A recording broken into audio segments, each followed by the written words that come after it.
They gathered at high noon, not for justice, but for spectacle. Dry Creek Junction hadn't seen excitement in weeks, and now the whole town huddled in the square. Miners in sweat-darkened shirts, ranch wives with babies on hips, and boys who'd never heard a real gunshot. All eyes were on the woman in chains. Eliza Harper stood in the sun, wrists bound to the post outside the sheriff's office. Her dress was torn at the hem, dust and dried blood staining the pale blue fabric. Her hair, once pinned and proper, now hung loose in the desert wind. She did not bow her head. She watched them, and they didn't like that one bit. "She killed Deputy Hart," muttered one man near the front. "Cold as stone, they say." "No proof she did," someone else whispered back. "But she sure didn't stop it neither." The judge hadn't arrived yet, but the sheriff paced the wooden porch like a man who'd already decided her fate. Sheriff Doolin was thin and proud, the kind of lawman who believed in rules more than people. His eyes never met hers. He stared instead at the horizon, where dust stirred beyond the canyon mouth. A boy threw a stone. It missed, clattering against the post. Eliza flinched, but didn't cry out. A few in the crowd laughed nervously. Others turned away. They hadn't expected her to look so ordinary. A widow, barely 30, with nothing left but the land her husband had died defending. No gang affiliations, no bounty on her head. And yet here she stood, roped like a steer. A whistle blew from a far end of town. The judge's wagon rolled in slow, its wheels dragging a thin trail through the dirt. Doolin stepped down and crossed to meet it, boots thudding like drumbeats. The crowd shifted. Mothers pulled their children closer. The air felt thick, too still. From the edge of the square, a rider approached. He came alone, his horse coated in the dust of long travel. No one recognized him, not by face, not by gait.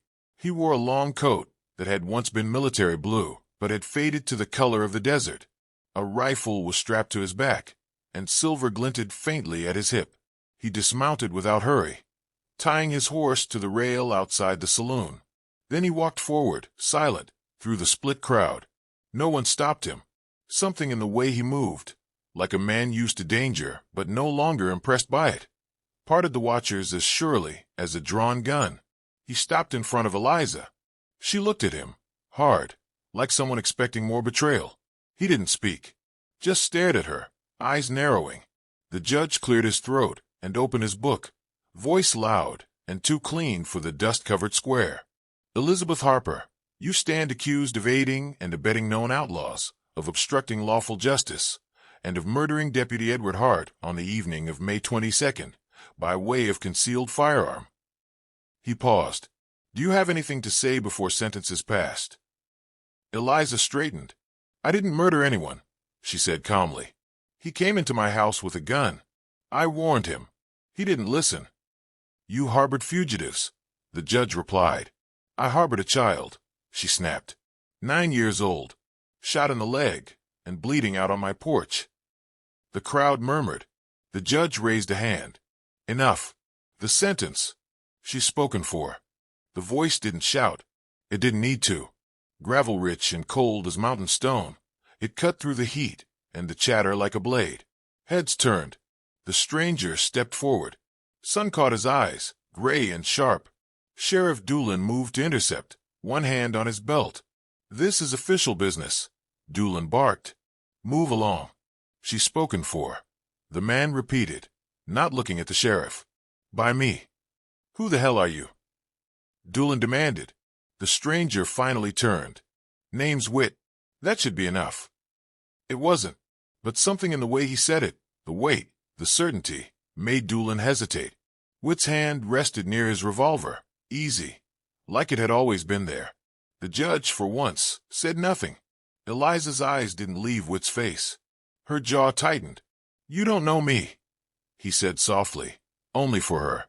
"I don't need to," she answered. "You're not here for me. You're here for something else." Whit gave the faintest nod, like she'd said something true. Then he turned back to the gathered crowd. "You've got the wrong outlaw," he said. "This woman's not your problem, but the ones who are, they'll be here by sundown." "What the hell do you know about it?" someone called out. Whit looked to the canyon trail. Dust still hung there, curling up in the wind like a snake waiting to strike. "I know the McAllisters," he said. "I've bled with them, and bled because of them. And they're not coming for justice. They're coming for what you stole." The judge closed his book. The sheriff looked ready to speak again, but the crowd had turned quiet. We walked to the post and knelt beside Eliza's chains. "You'll need her unbound," he said, "or you'll all be dead by nightfall." No one moved. Even the wind had stopped. And for the first time that day, Eliza smiled, just barely. But it was enough to shake the dust from the moment and stir the fear in every man's chest. Not because of her smile, but because the stranger had said we. Sheriff Doolin finally gave the order to unchain her, though his grip on the key trembled before he inserted it into the iron lock. The cuffs snapped open with a weary clink, and Eliza rubbed her wrists where rust had bitten skin. She didn't thank him. She didn't have to.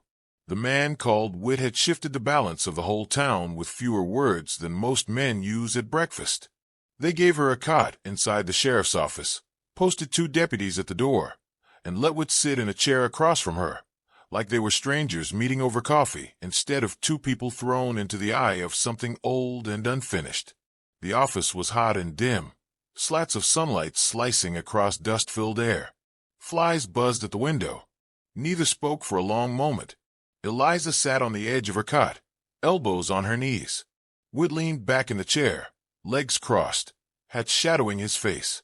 "You knew my husband," she finally said. "I did," Wit replied. "Jesse Harper. Rode with him 2 years across Apache country and worse. He saved my life in a canyon west of Santa Fe." "I buried him alone," she said. Wit nodded, slow. "I know. I saw the grave." That seemed to settle something. Not peace, exactly, but permission to ask questions that mattered. "You knew the McAllisters, too," she said. "Jed McAllister used to be a tracker for the Army. Went rogue when the war ended. Started carving his own empire out of the wastelands. Took men with him who didn't fit anywhere else. I rode with him for a time." Her eyes narrowed. "You rode with outlaws." "I rode with ghosts. Before I realized they'd buried their souls already." She studied him. There was grit behind his words, the kind that came from being broken and choosing to walk with the pieces. She'd seen it in mirrors too many times. "Why now?" she asked. "Why show up here, all this time later?" We didn't answer right away. He reached into his coat and pulled out a folded scrap of paper, soft from years of handling. He passed it to her. It was a letter. Jesse's handwriting, familiar and sharp. "If I don't come back, find Wit. He'll keep his word." Beneath the line, in different ink, was a name and a county, Dry Creek Junction. He wrote that just before we rode into that canyon, we knew it might be the last time we got to choose the fight. Eliza handed it back. Her hand shook for the first time. He always knew something would come for us. Wit leaned forward. He knew something worse would come for you if he didn't hold it off. She looked toward the barred window, eyes unfocused. Deputy Hart came at night. Said he had a warrant, but he wouldn't show it. He pushed his way in. Said I was hiding someone. "You were." "A child," she said, voice hardening. 9 years old. Boy with a bullet in his thigh and more bruises than skin. One of the McAllister runts. His own men left him for dead. I did what Jesse would have done." Wit breathed slow. "And Hart?"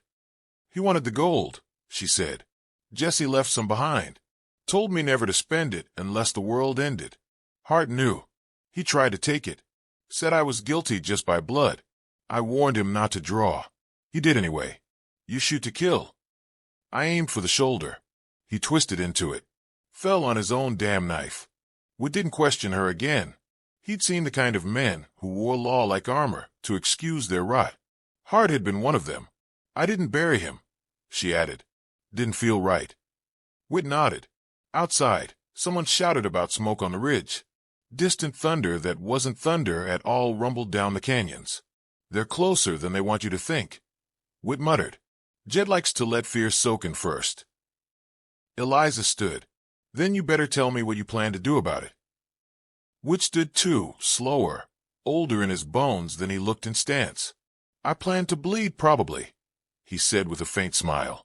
"But I'll take a few of them with me." She crossed her arms. And you think that's enough? I think if we show them what dying for nothing looks like, the rest might lose their taste for it. She studied him again. No bravado. No illusion. Just a man who'd lived long enough to stop pretending he could win and still fight anyway. I've still got my husband's rifle, she said. You remember how to use it? I remember everything. He gave her a long look. Then maybe we make them regret coming back to this canyon. Outside, the sun dipped low. Shadows stretched like hands across the town.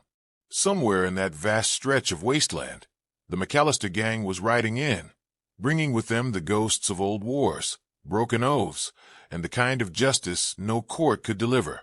Inside the sheriff's office, two warriors sat in silence, not by blood or love, but by memory and promise. And somewhere, perhaps, Jesse Harper watched them and smiled. By dusk, Dry Creek Junction held its breath, like a man waiting to hear if the snake in his boot would strike or slither away. The town, so often dormant in the desert lull, now bristled with makeshift defenses. Wagons overturned to block alleys, barrels filled with water and sand for cover, old shutters nailed shut, shotguns and rusty rifles unearthed from closets, cleaned and loaded by hands that had forgotten their weight. Fear sharpened every edge. Sheriff Doolin barked orders to his deputies with the tension of a man unsure he would survive the night. He posted 2 men atop the saloon, 3 more at the blacksmith's, and kept his last pair at the livery stable, guarding the horses. The judge, despite all his stiff talk of law and order, barricaded himself in the church with a bottle of rye and trembling prayers. Wood didn't bother with Doolin's command chain. He moved like a general among civilians, pointing where to place lanterns, showing boys how to steady their rifles, marking out the narrow choke points near the well and the mercantile where ambushes could be laid. The townsfolk followed his lead, drawn not by his tone but by the grim certainty in his eyes. Eliza stayed close to the sheriff's office, up on the roof, Jesse's rifle resting on a sandbag. She scanned the trail where the canyon mouth yawned, a dark vein splitting the horizon. Her breath came slow, steady. Wood had shown her where to aim, how to lead a rider, when to shoot, and when to wait. The rifle felt like part of her, just as it had the night Heart came. The first warning came with the wind, a smell, gunpowder, and sweat. Then the sound, hooves, not the thunder of a full charge, but the deliberate rhythm of wolves drawing near. From the rise beyond the canyon, they came. For at first, then 6 more. Riders cloaked in dusk, their silhouettes jagged, cruel. Wood counted 11 before they even reached the lower trail. Jed McAllister rode at the front. He hadn't changed much. Broad in the shoulders, face carved from desert stone, eyes like broken glass. His coat was trimmed in black fur, a relic from a war no one remembered anymore. He rode with no haste, no fear. He had the look of a man used to taking what he wanted, and the land itself seemed to make room for him. He raised one hand. The gang halted behind him, rifles in hands, bandanas over faces. Some of the younger ones leaned forward in their saddles, itching for violence. Jed called out, "Dry Creek, we've come for the boy." Wood stepped out from the sheriff's porch. No rifle, just the revolver on his hip and the quiet weight of the town behind him. "There's no boy here now." Wood called back. "He's long gone. You're too late." Jed smiled. "I know. That's not why I'm here anymore." Eliza's grip tightened on the rifle. Wood didn't look back. He didn't have to. "You always were good at twisting the story," Wood said. Jed's voice was calm. "I told the men we'd let the town go if they gave you up. But they want more now. Blood's high. They think they were owed a war back then. You robbed them of it. You rode with me, Jed. You know what I gave them instead." Jed shrugged. Choices. And then a bullet when they made the wrong ones. From the shadows, the townspeople watched. Mothers clutching children. Miners with shovels. Clerks with pistols, shaking in soft hands. No one spoke. Wood walked forward, boots crunching the dry gravel, stopping 10 paces from the lead rider. "If it's me you want, take it. Leave the town." Jed leaned forward in his saddle. "That ain't how this works anymore. You taught them how to die, Wit. Now they want to teach someone else." From the rooftop, Eliza's rifle cracked. The man beside Jed tumbled backward, shot clean through the chest. For a heartbeat, nothing moved. Then chaos erupted. Gunfire spat across the square. Lanterns exploded in sparks. Horses screamed. Wood dove behind the trough as bullets tore into the sheriff's office wall. On the roof, Eliza reloaded with furious precision, picking off riders one by one. Her eyes never blinked. Her hands never faltered. Doolin fired from the jailhouse door. One of the deputies dropped, a round catching him in the throat. Another rider charged the blacksmiths, only to be hit square by buckshot and crumple in the dust. Smoke thickened the air. Screams twisted into it. Jed dismounted, moving low, a revolver in each hand. He advanced through the chaos like a wraith, firing into windows, ducking under the saloon's veranda, sending two townsmen sprawling with gut wounds. Wood spotted him. He sprinted across the square, tackling Jed behind the mercantile's barrel stacks. The two crashed hard into the dirt. Fists flew. One of Jed's pistols fired wild into the sky. Wood grabbed the other, threw it wide. "You should have stayed buried," Jed snarled, blood on his lip. "You should have died the first time I tried." Wood spat back. They rolled, striking like dogs. Years of betrayal behind every blow. Jed pulled a blade, slashed at Wood's arm. Wood grunted, drove his fist into Jed's jaw. Then another. The knife clattered to the dust. A scream tore through the gunfire. "Eliza!" Wood's head snapped up. She climbed down, drawing fire away from the rooftop, but now two of Jed's men had cornered her near the livery. One raised his pistol. Wood grabbed the blade from the dirt, threw it. It struck home in the outlaw's side. The man crumpled. The other turned just in time for Eliza's rifle to crack into his ribs. She didn't wait for him to fall before she turned and kept firing. Jed kicked Wood off him, scrambled for the dropped revolver. Wood didn't hesitate. He grabbed the second pistol from the dirt, rolled, and fired. Jed staggered. A single round, right below the sternum. Not enough to kill clean, but enough to end it. He dropped to his knees, the fury gone from his face. He looked at Wood, confusion replacing wrath. "You don't get to burn this place," Wood said, rising. Jed coughed. Blood touched his lips.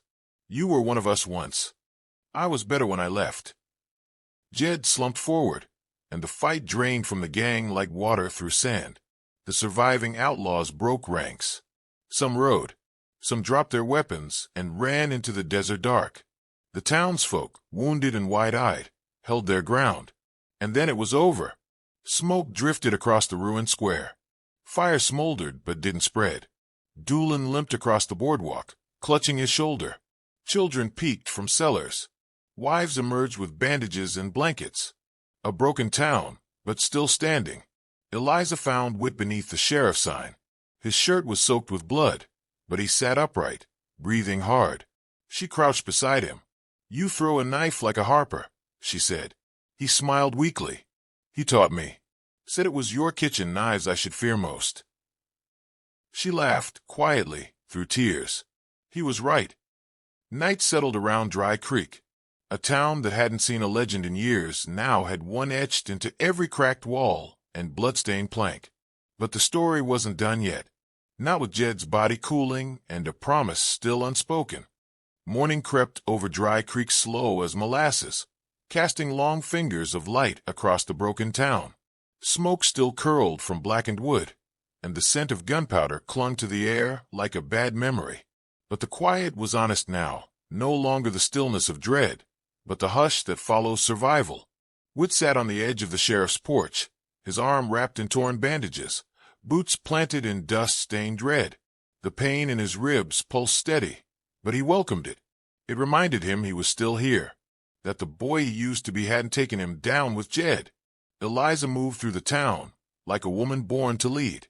She directed Doolin's deputies to count the dead, check the outlaws' bodies for anything useful. She helped the preacher bless the fallen, even those who came with pistols drawn. Her coat was dusted with ash, her face streaked with soot and sweat, but her spine was straight. Her eyes, sharp and watching, were clearer than ever. People stopped calling her the widow. Now they said her name. When the judge emerged from the church, bleary-eyed and stinking of old rye, he didn't meet Wood's gaze. He busied himself with muttering about paperwork, about law and order, about proceedings that needed attention now that the immediate danger had passed. Whit just watched him with a hollow calm, the kind of calm that comes after facing death twice and watching judgment fail both times. Around noon, a small procession arrived, riders from neighboring towns. News of the shootout had traveled fast. They came expecting ruin and found something harder to describe. A town alive, bloodied but upright, wrapped in legend. They listened to whispers in the saloon, asked quiet questions about the man who'd faced Jed McAllister, and walked away breathing. One of them wore a U.S. Marshal's badge. He dismounted outside the sheriff's office, a tall man with sun-creased skin and an unreadable expression. His name was Ryland. He'd been chasing Jed across 3 states, always a step too slow. I figured he'd make his last stand somewhere like this, Ryland said, tipping his hat. We gave a small nod. He didn't pick it. He thought he was coming to finish a story. Ryland scanned the street, the scorched storefronts, the ragged flags. Looks like the story finished him. They talked little after that. Ryland asked for statements. Doolin gave his in fits and starts, still nursing a stiff drink. Whit said his piece quietly, sparing no detail. Eliza told her part last, eyes steady on the marshal's face, her voice strong even when recounting Jesse's death. When it was done, Ryland tucked the notes away and turned to the judge. You made a mistake chaining that woman, he said. If she hadn't stood her ground, this town wouldn't be here. The judge bristled, reaching for the thin armor of the law. She aided a fugitive. Ryland looked at Whit, then back at the judge.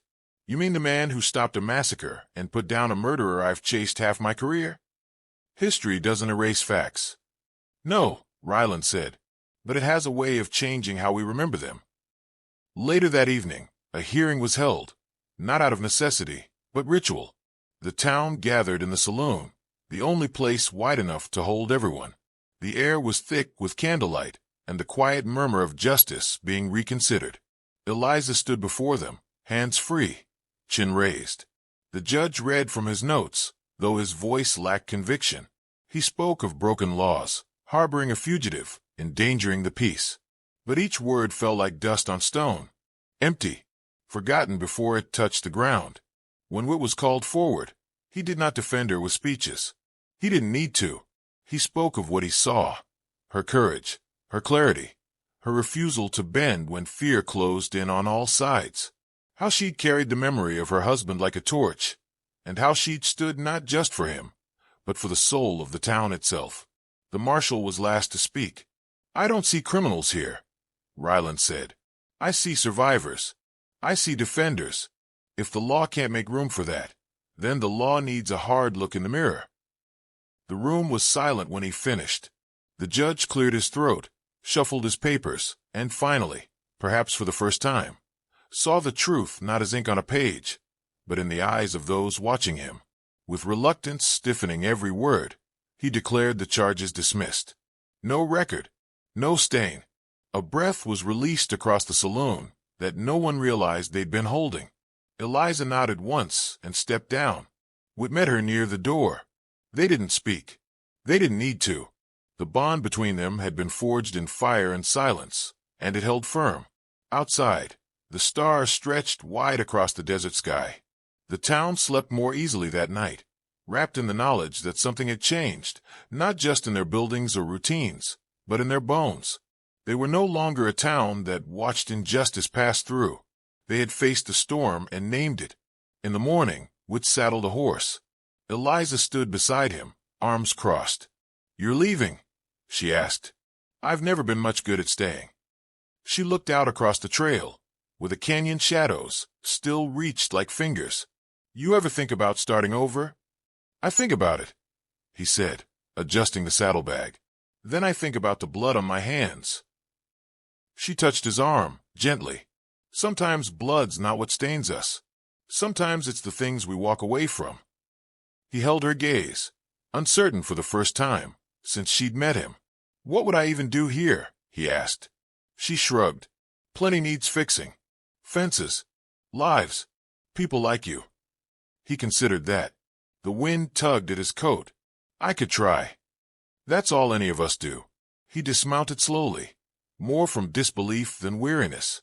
The horse snorted, confused. We gave it a gentle pat, then turned and walked with her back toward the square, where folks were rebuilding what had been broken. From that day on, Dry Creek spoke of the woman who'd been chained for judgment, and the man who unchained her with a single sentence. They never remembered exactly what he said. Some swore it was something righteous. Others claimed it was something defiant. But those who'd seen his eyes knew the truth. He hadn't spoken to defend her. He'd spoken because he saw in her the thing he'd thought long dead in himself, a reason to stay. And in a place where justice had once been blind, it now had a name. 2 names, in fact. Eliza Harper and Whit Ghost Harlan. Legend has it they built that town into something more than fences and dust. A place where wrongs could be righted, not just avenged. Where the past didn't own you unless you let it. And if you ever ride through Dry Creek in the summer, when the wind carries the scent of sage and gun smoke, you might still hear whispers of that night, of chains broken, of judgment reversed, and of the man who once ran from his name until he heard it spoken by the only soul he'd ever trust.